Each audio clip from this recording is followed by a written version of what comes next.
June 2022. The war in Ukraine has been raging for 4 months. Russian forces control a fifth of the country. Their artillery advantage is crushing. They're firing 60,000 shells per day compared to Ukraine's 6,000. Then something changes. On July 9th, a massive ammunition depot in Novokakhovka erupts. In a fireball visible from space, satellite imagery shows secondary explosions for 6 hours straight. 3 days later, another depot gone, then another, then command posts, then railway junctions. The Russians can't understand what's happening. Ukrainian forces are hitting targets 80 kilometers behind the front line with surgical precision. No aircraft, no ballistic missiles, just 31 truck-mounted rocket launchers. This is the story of HIMARS, the weapon system that broke Russia's logistics and changed the war. HIMARS stands for High Mobility Artillery Rocket System. If that sounds boring, here's what it actually means. A 6-wheeled armored truck that can launch 6 GPS-guided rockets, each carrying a 200-pound warhead at targets up to 80 kilometers away, then drive away before counter-battery fire can respond. The genius of HIMARS is the combination of 3 technologies: mobility, precision, and range. Mobility first, the launcher sits on a modified M1140 truck. From the moment the crew receives targeting data to firing and leaving the area, 5 minutes. This shoot and scoot capability is critical. Traditional artillery parks in one spot and fires for hours. HIMARS fires a salvo and vanishes. By the time enemy radar tracks the rockets back to their launch point, the launcher is 3 kilometers away. Precision. Each rocket uses GPS guidance to hit within 5 meters of the target. Traditional artillery lands shells in a 100-meter circle. HIMARS can put a rocket through a specific window of a building. The standard ammunition is the M31 Gumlear's 6 rockets per pod, each with its own flight computer and GPS receiver. Range, 80 kilometers. That's the critical number. Russia's entire military doctrine relies on massed artillery. They stockpile thousands of tons of ammunition at large depots 50-60 kilometers behind the lines because Ukrainian artillery could only reach 20-30 kilometers. HIMARS changed the math. Chapter 2. The strategic situation. To understand why HIMARS mattered, you need to understand where Ukraine was in the summer of 2022. Russia had captured Mariupol. Severodonetsk was falling. Russian forces were grinding forward using the same tactic from Chechnya and Syria: flatten everything. With artillery, then send in infantry to occupy the rubble.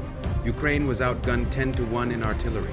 Western weapons were arriving: javelins, stingers, M777 howitzers, but nothing that could reach deep behind enemy lines. The problem wasn't just firepower, it was targeting. Ukraine had excellent intelligence, NATO satellites, signals intercepts, partisan networks, but they couldn't do anything with it. What's the point of knowing exactly where a Russian ammunition depot is if you can't hit it? In early June, the United States announced it would send HIMARS. The first systems arrived on June 23rd. Ukrainian crews had been training in Germany for weeks. President Zelensky called them game changers. Military analysts were skeptical. For rocket launchers against the Russian army? The answer: a lot. The first strikes July 9th, 2022. Novokakhovka, Kherson Oblast. Russian forces had been using a Soviet-era warehouse complex to store ammunition for the entire southern front. Thousands of artillery shells, rockets, and missiles. It was 60 kilometers behind the front line, safe from Ukrainian artillery. At approximately 9 p.m. local time, 6 HIMARS rockets hit the facility in rapid succession. Each rocket carried 200 pounds of high explosive. When they detonated among stockpiled ammunition, the result was catastrophic. Witnesses reported feeling the blast from 30 kilometers away. Secondary explosions continued for over 6 hours. Satellite imagery the next day showed the entire complex flattened. The Russian Ministry of Defense claimed it was a warehouse fire. Local residents posted videos showing missile contrails, but the strikes didn't stop. July 11th, ammunition depot in Snihurivka destroyed. July 12th, another depot in Kornobevka, the infamous airfield Russia kept using despite losing equipment there repeatedly. July 13th, ammunition storage in Stakhanov, Luhansk. Within 2 weeks, HIMARS had destroyed or damaged more than 30 high-value targets.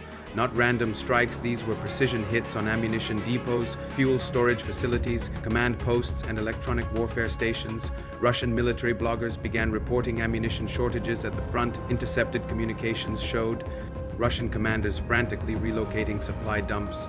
But there was a problem. You can't hide thousands of tons of artillery shells in a forest. Large depots have signatures vehicles, heat from generators, radio traffic. Ukraine was getting targeting data from NATO satellites, US intelligence, and local partisan networks. They knew where every major Russian logistics hub was, and now they could hit them all. Chapter 4. The Kharkiv offensive. By late August, HIMARS strikes had degraded Russian logistics across the entire front, but the real test came in September during the Kharkiv counteroffensive. Here's what Ukraine did. While the world was watching Ukrainian forces attack in the south near Kherson, they were secretly massing forces in the northeast near Kharkiv. But before the ground offensive began, HIMARS went to work. For 2 weeks, Ukrainian HIMARS batteries systematically destroyed Russian command posts, ammunition depots, and communication nodes across the entire Kharkiv region. Not just random strikes, this was deliberate operational preparation. Then on September 6th, Ukrainian forces attacked. Russian units were blind, their command posts had been destroyed, their ammunition was depleted because supply depots were gone, their communications were disrupted, they had no operational reserves because HIMARS had hit staging areas. Within 72 hours, Ukrainian forces advanced 50 kilometers, Russian troops abandoned positions. So quickly they left behind tanks, artillery, and even personal equipment. The Kharkiv offensive liberated over 3,000 square kilometers in a week. It was the most successful Ukrainian operation of the war, and it proved something critical. HIMARS wasn't just a weapon system, it was an operational game changer. Traditional doctrine says you need artillery superiority to win offensives. Ukraine didn't have artillery superiority, but they had precision strike capability deep behind Russian lines. That was enough. Chapter 5. Russian response and limitations. The Russians weren't stupid, they adapted. First, they dispersed ammunition storage. Instead of massive depot complexes, they created dozens of smaller stockpiles hidden in tree lines and villages. This helped, but it also created a logistics nightmare trying to supply artillery from scattered locations. Second, they moved critical facilities farther back. Command posts that were 50 kilometers behind the line moved to 90 kilometers, but this increased response times and degraded command and control. Third, they deployed more air defense, but HIMARS rockets are small, fast, and fly low.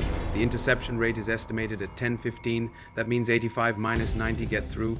Russia also tried hunting the launchers themselves. It didn't work. The shoot and scoot tactics were too effective. There are documented cases of Russian forces spending hours shelling empty fields where a HIMARS launcher had been 20 minutes earlier. But let's be clear, HIMARS is not a miracle weapon. Ukraine never had unlimited rockets. There were months when Ukrainian forces had 2 ration strikes, hitting only the highest value targets, and 80 kilometers isn't enough to hit targets deep in Russian territory. Ukraine repeatedly requested longer-range ATACMS missiles. Here's the critical point. HIMARS works because it's part of a system. You need intelligence to find targets. You need electronic warfare to protect the launchers. You need logistics to supply rockets and maintain vehicles. Ukraine had all of this provided by NATO intelligence, Western training, and continued arms deliveries. Chapter 6. Legacy and Lessons. So what does HIMARS teach us about modern warfare? Lesson 1. Precision beats mass. Russia brought thousands of artillery pieces. Ukraine brought 31 rocket launchers with GPS-guided ammunition. The precision systems had disproportionate impact because they could hit high-value targets that conventional artillery couldn't reach. Lesson 2. Logistics is everything. HIMARS didn't destroy Russian forces. It destroyed their logistics, and in modern warfare, if you can't supply your troops, you can't fight. Russia's entire offensive capability depended on massive ammunition consumption. HIMARS broke the supply chain. Lesson 3. Integration matters. HIMARS worked because Ukraine integrated it into a system: NATO intelligence for targeting, electronic warfare for protection, rapid mobility for survival. The weapon system alone is just hardware. The system around it is what makes it effective. As of January 2025, Ukraine operates HIMARS alongside longer-range ATACMS, British Storm Shadow missiles, and French Scalp missiles. Russia has pulled critical logistics infrastructure back to 150 kilometers from the front and dispersed command posts. These adaptations work, but they come at the cost of operational flexibility. For the United States and NATO, HIMARS proved the concept of distributed, mobile, precision strike systems. For other militaries watching this war, the lesson is clear. If you plan to fight a modern conventional war with massed artillery and centralized logistics, you're going to get your ammunition depots destroyed before you fire. A shot closing. In June 2022, Russia had momentum. They were advancing in the Donbas, consolidating control in the south, and planning further offensives. 4 months later, they were on the defensive, having lost thousands of square kilometers in the Kharkiv offensive. The difference: 31 rocket launches. HIMARS didn't win the war for Ukraine, but it changed the operational reality. It proved that in modern warfare, you don't need the biggest army, you need the right weapons, the best intelligence, and the capability to strike precisely where it hurts most. The age of massed artillery firing blindly at grid coordinates is over. The age of precision, mobility, and integrated strike systems has arrived, and it arrived on the back of a 6-wheeled truck carrying 6 GPS-guided rockets. If this video helped you understand the impact of modern precision weapons in the Ukraine war, subscribe. To Sword and Pen, where military might meets political power. What should we analyze next? Let us know in the comments.